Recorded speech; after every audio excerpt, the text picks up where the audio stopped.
Si mi fe ha de caer, Él me sostendrá. En la tentación yo sé, Él me sostendrá.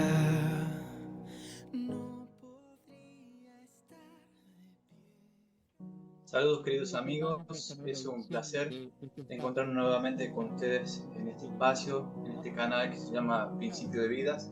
Seguimos con el curso de Biblia para católicos. En esta oportunidad tenemos un invitado especial, él se llama Osvaldo Grigol, él es estudioso de las Escrituras ya desde el año 84 y además él es un profesional, es ingeniero químico jubilado. Bueno, no sabrá si decirle jubilado sería lo apropiado, pero yo creo que va a ser ingeniero toda su vida. Así que es un placer presentarles a Osvaldo e invitarlos a que se suscriban al canal, a que den like y compartan, a que nos ayuden en esta obra de compartir la palabra de Dios con nuestros amigos, con nuestros allegados. Le damos la bienvenida a Osvaldo. Osvaldo, adelante. Bueno, antes que nada, primero saludar a toda la audiencia, a los queridos oyentes, amigos que nos están escuchando, y sobre todo agradecerte, Nicolás, por estar en este programa, en este programa tuyo. Así que por poder participar de este canal que tenés en YouTube, con este tema tan importante acerca de la Biblia. Yo, como dijo Nicolás, sí, soy químico,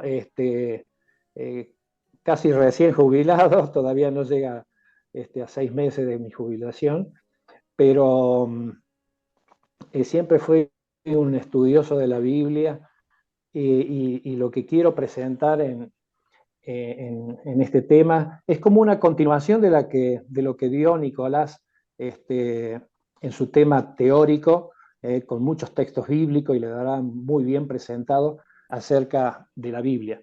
Yo más bien desde el punto de vista de una clase voy a dar la parte práctica. Debo comentarle a mis queridos amigos, yo fui profesor universitario por 35 años, así que siempre en la universidad tenemos una clase teórica y una clase práctica. La parte teórica ya la dio Nicolás, yo voy a dar la parte práctica, y con un testimonio al final de cómo llegó la Biblia a mis manos hace ya más de 30 años atrás. Así que, bueno, teniendo esta visión, quisiera empezar recordando algunos conceptos que en la primera parte la presentó Nicolás. Vamos a usar la imagen. Siempre en las clases uno dice, si uno habla está bien, pero si uno habla y presenta figuras, imágenes, las clases son más interesantes y más fácil de recordar. Así que vamos a hacer uso de algunas placas, de algunas figuras, de algunas imágenes. Y bueno, lo primero que quiero presentar allí es una imagen, es un cuadro panorámico de la Biblia, como está explicado allí, cómo llegó hasta nosotros la Biblia. Miren, la Biblia fue escrita durante un periodo largo de tiempo que llevó 1600 años. Desde el año 1500 a.C., con el primer escritor de la Biblia, uno de los profetas más queridos por la colectividad judía y por todo el mundo cristiano también, que fue Moisés, quien escribió los primeros 5 libros de la Biblia, llamado el Pentateuco, desde Génesis, pasando por Éxodo, Levítico, Deuteronomio. Bueno, y el último de los autores fue Juan, el apóstol Juan, allá cautivo en la isla de Pasmo, escribió, escribió el Evangelio según San Juan, uno de los evangelios, escribió el libro de Apocalipsis, y también escribió algunas cartas, algunas epístolas, que distribuyó por las iglesias de Asia y Europa. La primera, segunda carta de Juan. Así que en ese tramo de 1600 años fue escrito la Biblia, y presentamos acá el primero de los autores y el último. 40 autores distintos. Ahora, fíjense ustedes algo lógico que en mi mente de ingeniero, acostumbrado a las matemáticas y a ser muy pragmático, ¿cómo puede haber unidad de conceptos en algo escrito por 40 autores distintos durante 1600 años? Y esto significa de que hay alguna mente inteligente por detrás dirigiendo a todos estos autores. Por eso decimos siempre, la Biblia no es un libro de texto común, ni hay que entenderlo como un libro de texto común, porque detrás de este libro de texto, que obviamente es la palabra de Dios, hay un autor que dirigió durante 16 siglos, ¿no es cierto?, a todos estos diferentes 40 autores que escribieron la Biblia. Un poco para seguir la imagen que allí pueden ver en pantalla, se divide en dos tramos, ¿no es cierto? El Antiguo Testamento, donde hay 39 libros, y el Nuevo Testamento, 27 libros. El Antiguo Testamento fue escrito en hebreo y en arameo, y el Nuevo Testamento en griego. Ya lo había dicho Nicolás en su curso previo, es por lejos el libro más vendido del mundo, el más leído. Y tenemos una forma de estudiar la Biblia distribuida por autores, pero también por temática. Por ejemplo, en el Antiguo Testamento, ustedes pueden ver allí en la barra de abajo, está el Pentateuco, que están los primeros 5 libros de la Biblia: Génesis, Éxodo, Levítico, Número y Deuteronomio. Luego vienen los libros históricos, que hablan de los reinados, de las monarquías, desde Josué hasta Esther, ¿no es cierto?, pasando por los libros de los reyes, o los libros de crónicas, en donde habla de los distintos jueces o los distintos reinados que hubieron en el pueblo hebreo de la antigüedad. Están también los libros poéticos, como los salmos o los salterios, como proverbios, y luego vienen los libros proféticos. Los teólogos dividieron los libros de los profetas mayores y los profetas menores. Se consideran los profetas mayores aquellos como Isaías, Daniel, Ezequiel. Profetas menores, allí tenemos Zacarías, bueno, hay Ageo, diferentes profetas menores. Luego nos vamos al Nuevo Testamento, en donde están los primeros libros del Nuevo Testamento, que son los evangelios de Mateo, Marcos, Lucas y Juan. Tenemos que decir algo interesante acerca de los evangelios. Obviamente, de estos 4 evangelios, 3 de ellos fueron escritos por apóstoles, como fue en el caso de Mateo, de Marcos y de Juan. Y uno de los evangelios, el Evangelio según San Lucas, fue escrito por el doctor Lucas, en donde este médico vino después de la muerte de Cristo e hizo una revisión, un estudio retrospectivo acerca de la vida de Cristo. Por eso, un buen libro para comenzar a leer la Biblia sería empezar por el libro de San Lucas, porque es un... Sí. Lo interesante del libro de Lucas es que este médico escribió mucho tiempo después, y de los libros sinópticos que quiere decir que tienen el mismo punto de vista acerca del ministerio de Cristo, Lucas se diferencia un poco más porque él no estuvo presente. Y en el libro de Lucas capítulo 1, el versículo 1 al 3 dice: habiendo muchos tentado poner en orden la historia de las cosas que entre nosotros han sido ciertísimas, como nos lo enseñaron los que desde el principio lo vieron por sus ojos, o sea, los apóstoles, ¿no? Y fueron ministros de la palabra. Me ha parecido también a mí, después de haber entendido todas las cosas desde el principio con diligencia, escribírtelas por orden, oh muy buen Teófilo. O sea, lo interesante del libro de Lucas es que el libro de Lucas desde el principio te describe en orden cronológico lo que fue el ministerio de Cristo. No quiere decir que el libro de Mateo, de Marcos y de San Juan tengan errores, sino que el detalle especial de este es que a partir del libro de Lucas vamos entendiendo lo que pasó en el tiempo del ministerio de Cristo. Y es una forma muy importante de comenzar a leer la Biblia por esos libros cristocéntricos, llamémosles así. En realidad todos son cristocéntricos, pero esto hablan del ministerio de Jesús. Entonces, yo les aconsejo comenzar siempre por el libro de Lucas. Totalmente de acuerdo, Nicolás. Incluso el segundo libro que escribió Lucas, que fue Hechos de los Apóstoles, sigue como en un segundo capítulo diciendo, bueno, después de todas las cosas que te dije, Teófilo, en el primer de los tratados, ahora empezamos el segundo tratado, que fue contar la historia de la iglesia primitiva y del devenir del avance de la obra de cristianización al mundo, contada por una mente,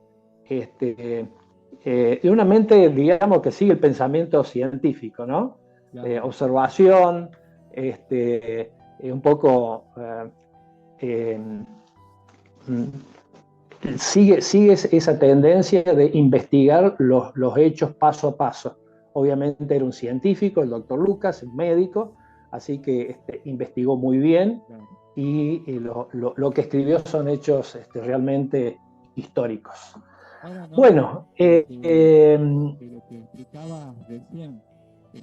totalmente de acuerdo, Nicolás. Incluso el segundo libro que escribió Lucas, que fue Hechos de los Apóstoles, sigue como en un segundo capítulo diciendo, bueno, después de todas las cosas que te dije, Teófilo, en el primer de los tratados, ahora empezamos el segundo tratado, que fue contar la historia de la iglesia primitiva y del devenir del avance de la obra de cristianización al mundo, contada por una mente, una mente, digamos, que sigue el pensamiento científico, ¿no? Claro. Observación, un poco sigue esa tendencia de investigar los hechos paso a paso. Obviamente era un científico, el doctor Lucas, un médico, así que investigó muy bien y lo que escribió son hechos realmente históricos. Bueno, lo que explicaba recién, que me quedé pensando. Bueno, Osvaldo, quería comentar que algo que es muy interesante de la Escritura es que las personas que Dios utilizó, que inspiró para escribir los textos bíblicos, todas las cartas, los libros, eran personas de distintos ámbitos sociales. Algunos eran reyes, reinas, doctores, médicos, pero también Dios utilizó a personas, digamos, sin estudios, a campesinos, a albañiles, a pescadores. Entonces, fíjate vos, lo interesante de que la Escritura cubre una amplia gama de personas. Dios tiene un mensaje especial para todo tipo de personas a través de su palabra. Entonces, en todas las Escrituras se nos dice el Señor, lo repetimos siempre en este espacio, escudriñad las Escrituras porque ellas dan testimonio de mí. En todas las Escrituras vamos a tener un testimonio especial para mí. Y quizás no para esta etapa, para este momento de mi vida, pero en otras circunstancias hay cosas que nos van a ser de vital ayuda, que nos van a llenar de fe y de esperanza. Nicolás, porque allí tenés mentes, digamos, con un background científico, como el doctor Lucas, y otros no. Era gente realmente pescadores, cobradores de impuestos, como el Evangelio de Mateo, gente común, pescadores, como en el caso de Pedro, y obviamente grandes teólogos, estudiosos de la Biblia, como son los profetas del Antiguo Testamento. Pero lo extraordinario de esto es que en la revelación profética hay una mente conductora que da unidad a todo. Y esto es lo extraordinario de que podemos encontrar en la Biblia una conducción y sin contradicciones. Porque a veces algunos buscan algunos textos que parecen que se contradicen. Bueno, justamente esos que parecen que se contradicen, estudiando la Biblia concienzudamente y punto por punto, uno encuentra explicación a aquello que aparentemente son contradicciones. ¿Querías decir algo, Nicolás? Pensamiento que veníamos desarrollando, ¿no?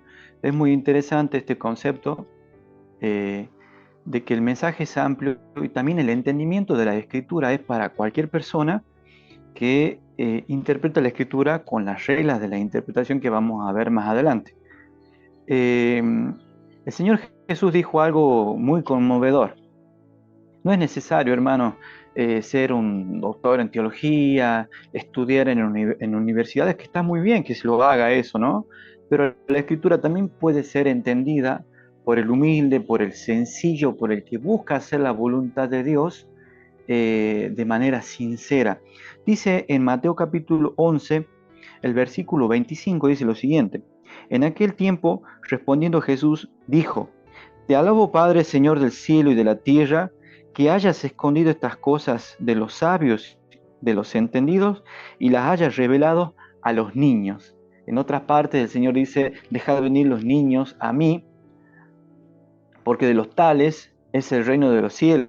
En otro lado dice: si no fueses como un niño, no entraréis al reino de los cielos. O sea, la persona que es como un niño es una persona inocente, inhábil para el mal, ávida para el bien, apta para perdonar, que no guarda rencor, ¿sí? Entonces, esto es interesantísimo. La escritura puede ser entendida por la persona humilde, sencilla, que busca saber cuál es la voluntad de Dios. Exactamente. Yo creo que la Biblia fue escrita en un lenguaje sencillo para que pueda ser entendida para el neófito o para aquel que tiene una formación más elevada en la literatura o en el conocimiento de la ciencia. Pero todo el mundo puede entenderla, porque hay de todo. Hay una forma, yo ahora pasaría a la segunda placa, cómo entender la Biblia, y esto es simplemente leer algunos versículos que incluso algunos ya lo presentaste en tu primer tratado acerca de la Biblia, pero bueno, me gustaría resaltar algunos hechos. Claro, normalmente tenemos muchos libros, y para leer libros de ciencia, uno basta estudiar esos libros de ciencia y leerlos como si fuera un libro común. La Biblia no es un libro común. Si uno quiere entender lo que dice la Biblia y entender lo que dijo tal autor de la Biblia, inspirado por el Espíritu Santo, debe pedir justamente esa inspiración del Espíritu Santo para poder entenderla. Por eso, como primer paso, y allí ven un hombrecito saltando diferentes pasos, subiendo una escalera, el primer paso es orar. En el Salmo 119, 18 dice, abre mis ojos, le está pidiendo a Dios, abre mis ojos y miraré las maravillas de tu ley. Abre mis ojos. Si realmente no pedimos entendimiento de arriba, ¿no? Difícilmente podamos encontrar en la Biblia un libro que forma el carácter del que está leyendo. Para entender la Biblia debemos pedir la conexión del Espíritu Santo que tuvieron justamente los autores de la Biblia, porque si estos diferentes autores que escribieron las Sagradas Escrituras fueron inspirados por el Espíritu Santo, ese Espíritu Santo sigue actuando en cada uno de nosotros y nos puede hacer entender la Biblia. Por eso, antes de leerla, pedimos orar, pedimos una oración y pedimos esto que el salmista acá presenta: Señor, abre mis ojos, dame entendimiento para poder entender qué está diciendo ese autor específico de alguno de los evangelios o algunos de los textos del Antiguo Testamento. El segundo punto, te voy a pedir, Nicolás, que lea Juan 5:39. La Biblia es su propio intérprete. Dice Juan 5:39, escudriñad las Escrituras, porque a vosotros os parece que en ellas tenéis la vida eterna, y ellas son las que dan testimonio de mí. Interesante, son palabras de Jesucristo, ¿no? Dice, escudriñar las Escrituras. Los hebreos, obviamente, estaban orgullosos de haber tenido grandes autores de la Biblia, y obviamente uno de sus autores predilectos fue Moisés, que escribió la Torá, los 5 primeros libros de la Biblia. Y claro, lo leían bajo un punto de vista de la historia del pueblo hebreo y cómo Dios condujo al pueblo judío en la antigüedad. Pero Cristo ahora le dice, tengan otra óptica, escudriñen la Biblia, porque a vosotros os parece que tenéis la vida eterna, pero ellas son las que realmente dan testimonio de mí. Cuando uno estudia la Biblia tratando de encontrar que en la conducción, por ejemplo, de lo que escribió Moisés, en ese éxodo maravilloso, después de 400 años de cautiverio en Egipto, salió por mano de Moisés, y durante 40 años lo siguió una nube y una lengua de fuego allí flotando en la atmósfera, le daba calor a esa enorme multitud de 2 millones de personas deambulando por el desierto. Tenían la radiación, el calor natural, y esa nube le daba sombra para que pudieran caminar por el desierto durante el día. Y bueno, esa nube era Cristo. Entonces, cuando uno empieza a leer la Biblia tratando de ver cómo Jehová, Dios, Cristo mismo estaba conduciendo a su pueblo, a eso se refiere este texto. Escudriñen la Biblia tratando de verme, porque ellas dan testimonio de mí. Otro paso interesante, el paso 3, es leer el texto en su contexto. Eclesiastés 3:14 es un texto también muy interesante. Alguien dice que leer un texto sin su contexto es un pretexto. Y hay mucha gente, y por allí algunos malintencionados, que hacen una doctrina con texto vivo. Esto es increíble que pueda estar pasando, y realmente pasa en algunas situaciones. Entonces, Eclesiastés capítulo 3, verso 14,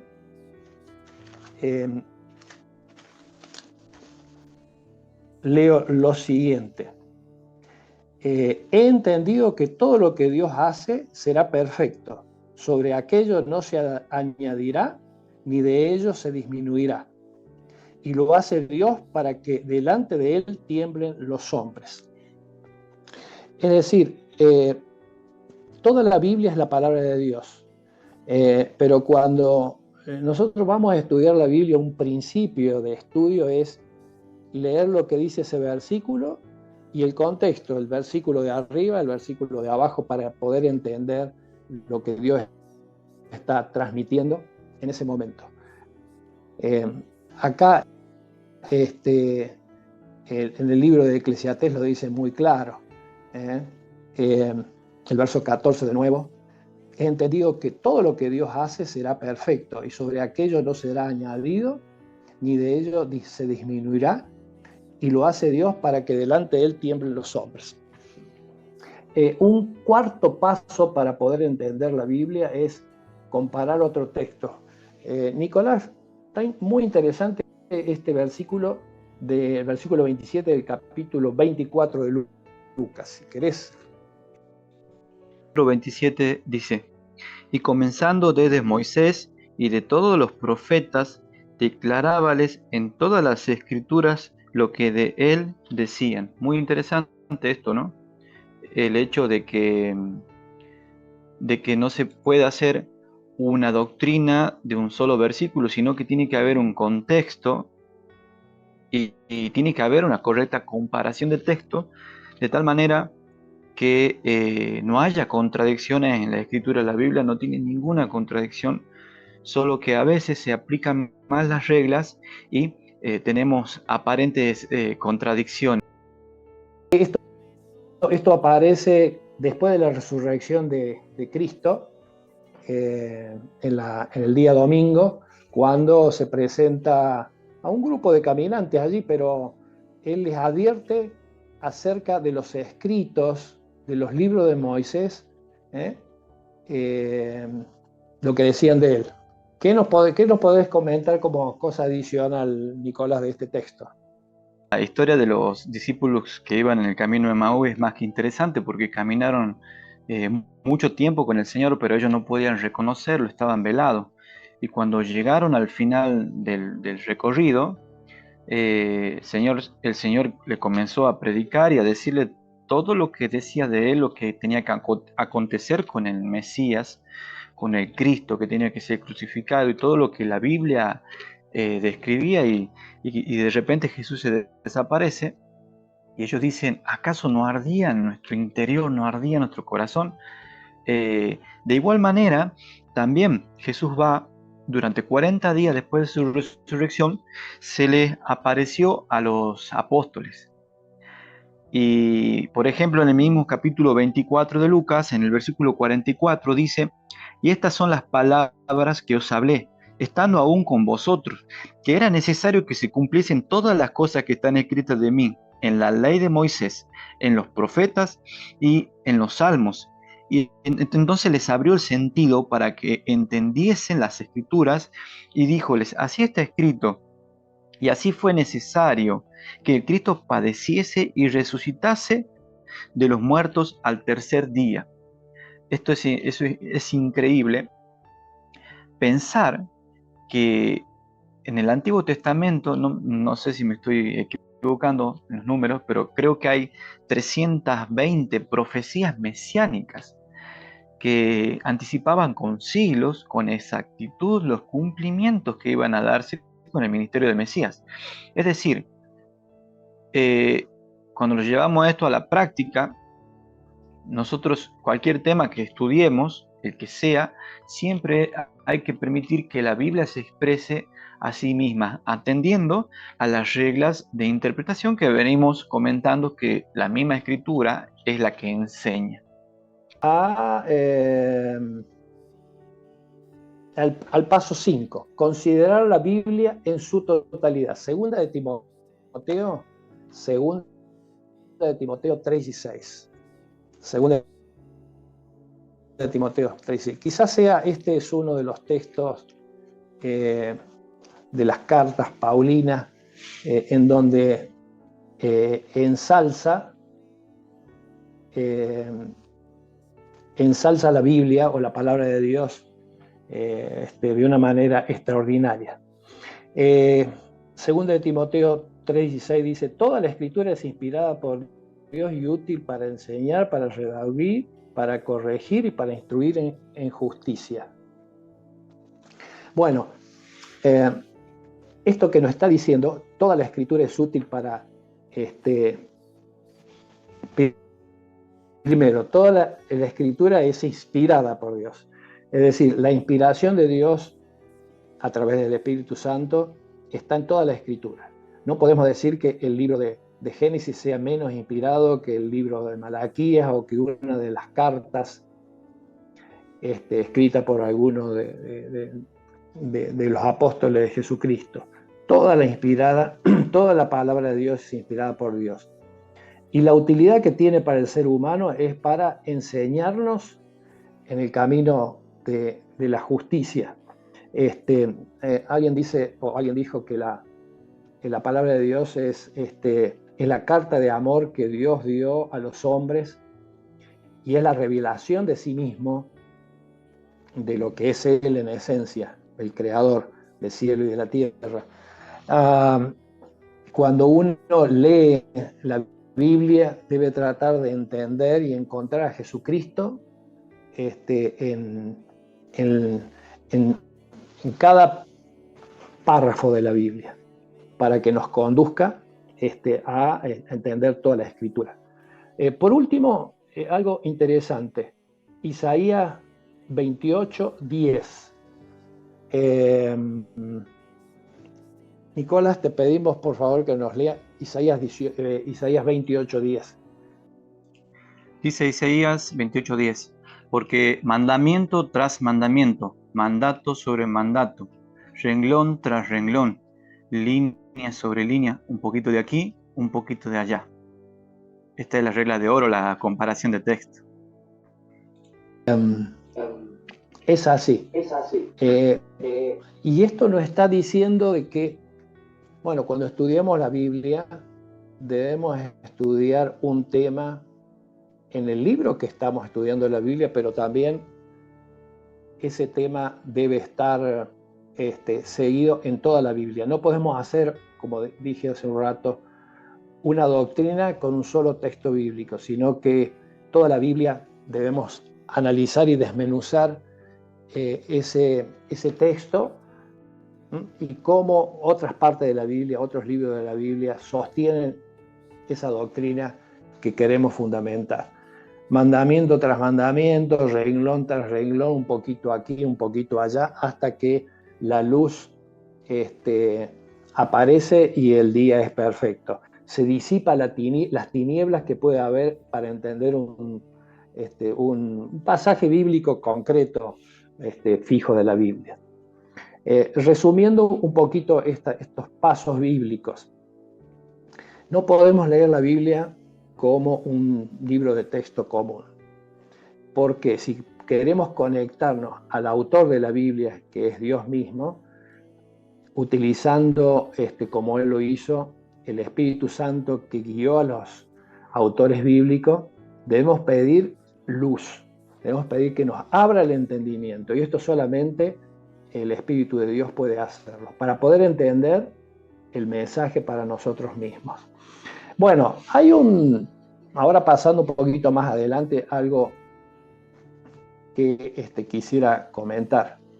El canon bíblico fue escrito en la antigüedad, obviamente por el año 1500 Moisés escribió el Pentateuco, por el año 100 el apóstol Juan escribió su evangelio, escribió también las epístolas, y las escrituras originales fueron copiadas por copistas, pero quiero llevarlos al siglo pasado, al siglo XX. Por allá por el año 1950 y posterior al 1950, hubo un grupo de teólogos de la alta crítica en donde comenzó a cuestionar algunos milagros que planteaban la Biblia. Y trataban de explicar los milagros de Cristo como algo, digamos, científico, como algo reduciendo estos milagros, estos hechos providenciales que Jesucristo hizo. Bueno, y hay una imagen que quiero mostrarles allí. Ustedes van a ver una montaña y unas cuevas. Por el año 1947, un grupo de pastores beduinos allí en este lugar que se llama Qumran. Este Qumran está a unos 13 kilómetros de Jericó, y bueno, y fue descubierto allí unas cuevas. Estos beduinos estaban caminando, llevando sus ovejas, pastando por esa zona, y bueno, la historia dice que una oveja se escapó un poquito de este pastor beduino, tiró una piedra que cayó dentro de la cueva y rompió, se sintió como una rotura de una vasija. Esto llamó la atención de estos pastores beduinos hasta que pudieron llegar adentro y descubrieron lo que se llama el mayor descubrimiento arqueológico del siglo XX en lo que se refiere a la Biblia, a los textos bíblicos antiguos. Pues allí lo que se descubrieron fueron los textos más antiguos o las copias más antiguas de la Biblia, que datan del año 250 a.C. hasta el 66 después de Cristo. Entonces, esta comunidad, la comunidad de los esenios que vivían en el Qumran, estos esenios allí en una plataforma un poquito más arriba, tenían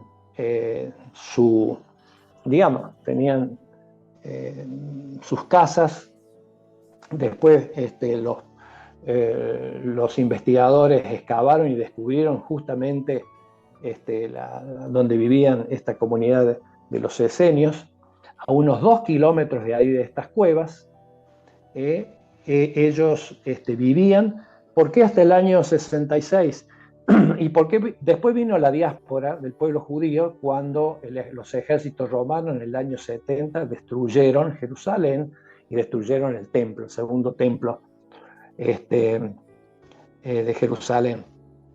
Y de allí esta colectividad de los esenios desapareció. Y por el año, como decía recién, 1947, estos beduinos descubrieron esto. Yo les recomiendo, si tienen posibilidad de ver, hay un museo itinerante por el mundo, justamente de la colectividad hebraica, en donde se presentan estos descubrimientos de los pergaminos del Mar Muerto. Yo los he visitado en la ciudad de San Pablo, en Brasil, hace como 15 años atrás. Realmente es maravilloso. Se presenta como cuna de las religiones monoteístas del mundo. ¿Por qué? Porque en estos descubrimientos están sintetizadas las tres, menos el 55% del mundo monoteísta. Y allí tenemos a los judíos, tenemos al Islam y tenemos al cristianismo.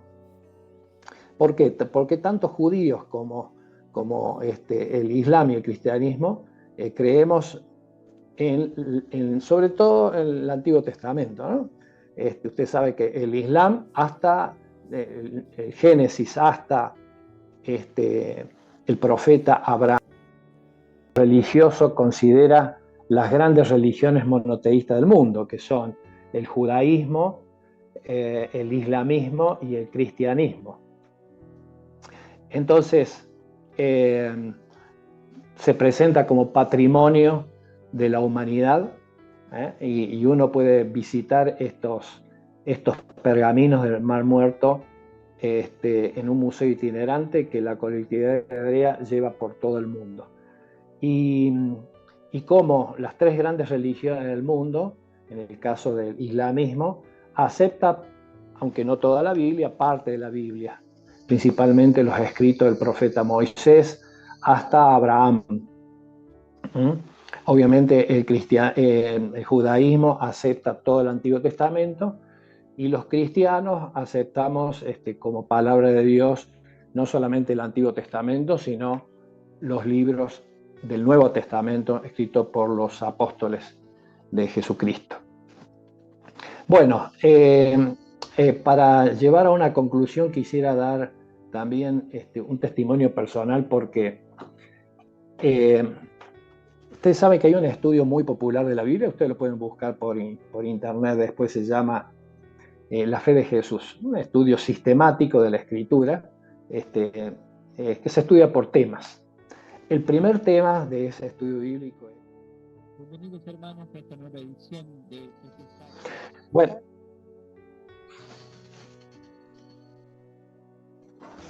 Bueno, estábamos diciendo de que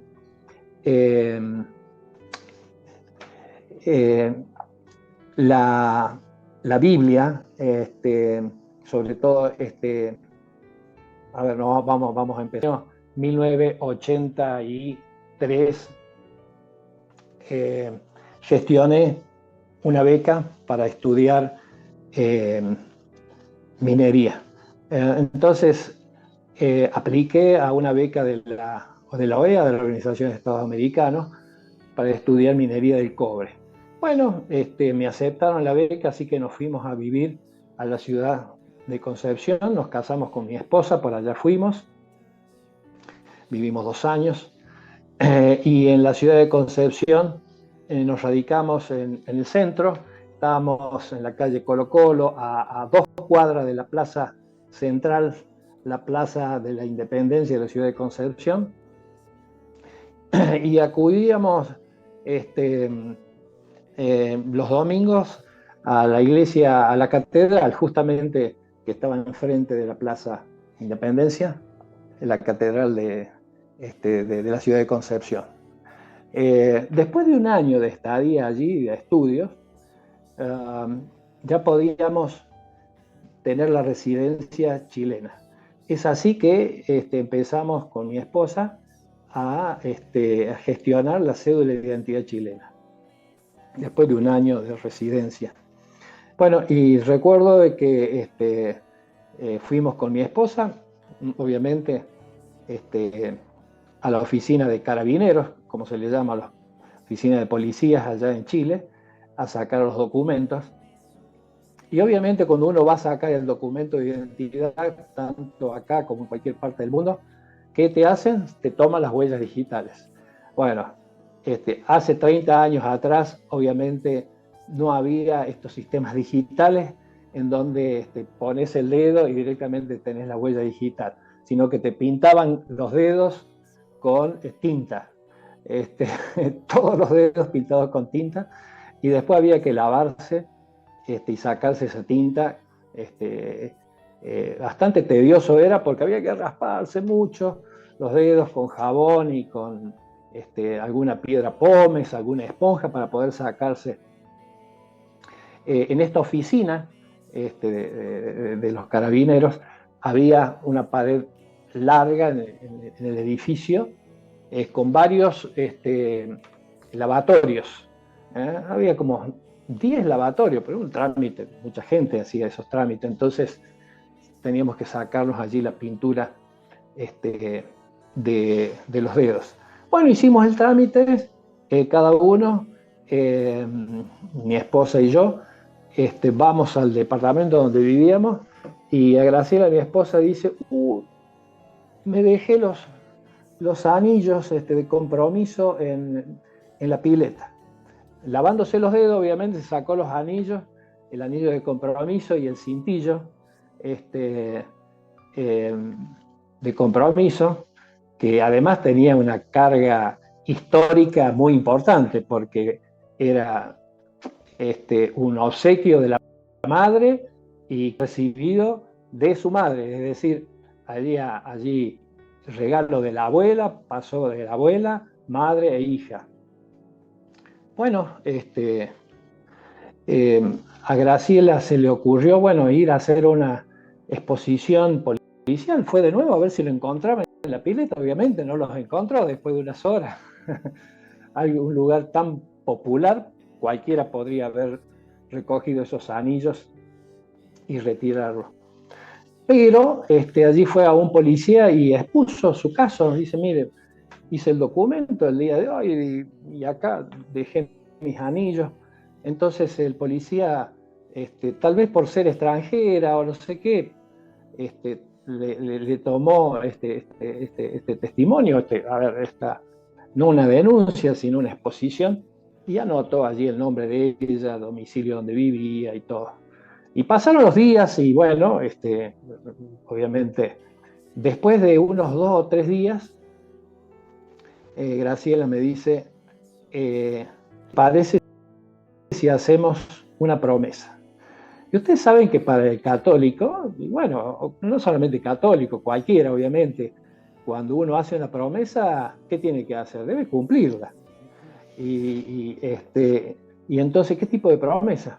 Mirá, podemos pedirle a Dios que si aparecen los anillos, compramos una Biblia y empezamos a leerla.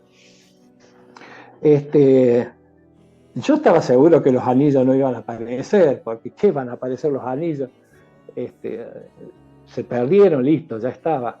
Pero accedí, obviamente, porque realmente vi en los ojitos de ella ese afán de que pudieran aparecer esos anillos, que era el símbolo ceremonial que creíamos que también era importante para nosotros. Bueno, así que hicimos la promesa. Si aparecen los anillos, vamos a comprar una Biblia y vamos a empezar a leer. Y pasaron algunos días después de esto, entre 7 y 10 días, va una persona del correo a casa, cuarto piso de la calle Colo Colo, departamento donde vivíamos nosotros, toca la puerta y al abrir la puerta, obviamente había un oficial del correo que decía, bueno, tiene que presentarse a esta dirección para recoger algunas cosas, tiene que ir con un testigo, una persona que a usted la conozca.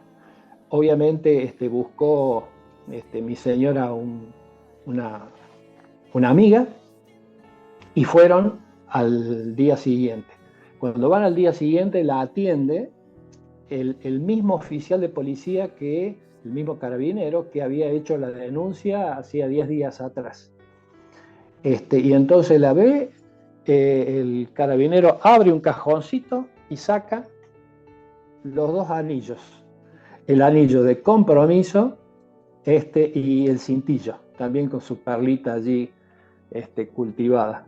Regalo de la madre que había recibido de la abuela. Y obviamente la admiración fue extraordinaria. ¿Y cómo apareció esto? La pregunta obvia. A todo esto, la testigo dice, sí, son los anillos de Graciela, para eso llama un testigo, son de mi amiga. Así que, ¿cómo aparecieron? Mira, cuando vinisteis a hacer la denuncia, lo único que hice es revisar la lista de las personas que habían hecho el documento ese día, que era una lista larga de personas, cerca de un lado y del otro escrito debe haber sido unas 40 personas. Y no hice nada hasta un par de días atrás que vino una señorita a hacer una denuncia que había perdido el documento. Me fijé en la lista y obviamente esta persona estaba curiosamente ese día había sacado el documento junto con vos. Y entonces, no sé, me vino ahí un pensamiento de decirle, bueno, te acepto la denuncia si me devolves los anillos que había dejado una persona allí en el lavatorio donde te estabas lavando las manos. Esta chica, obviamente, se puso colorada, pobrecita, porque, a ver, tampoco había encontrado los anillos, ¿qué iba a hacer? Los guardó en su cartera, pero los tenía, abrió la cartera y se los dio al carabinero. Mis queridos amigos,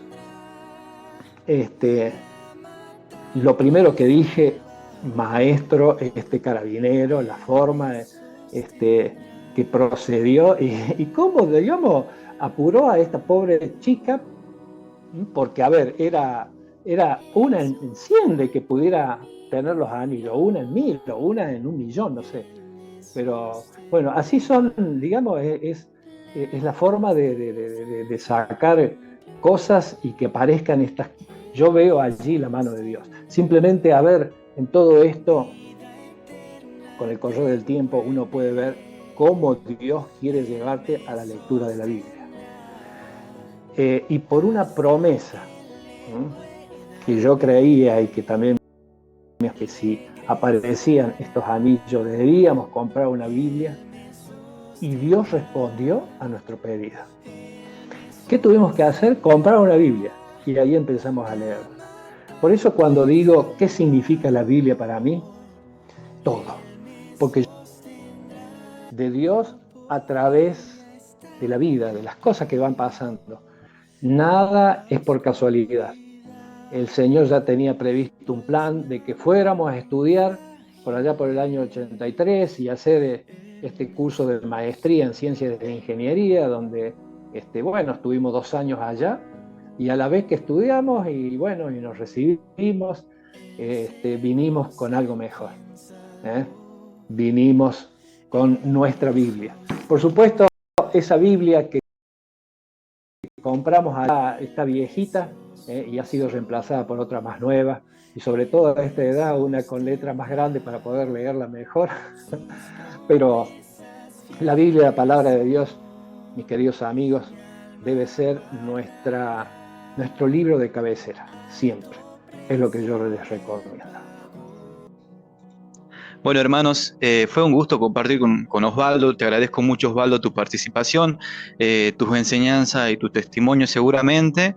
Te vamos a tener en otras oportunidades compartiendo tu fe, tus conocimientos, tu transitar en la vida.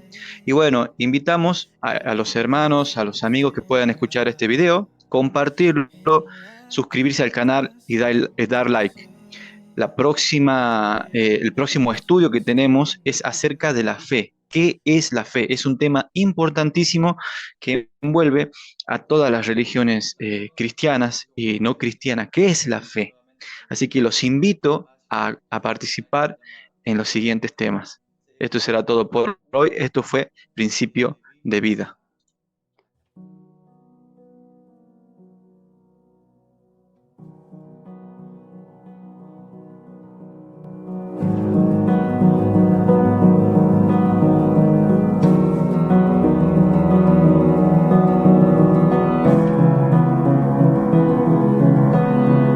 Si mi fe ha de caer, Él me sostendrá en la tentación.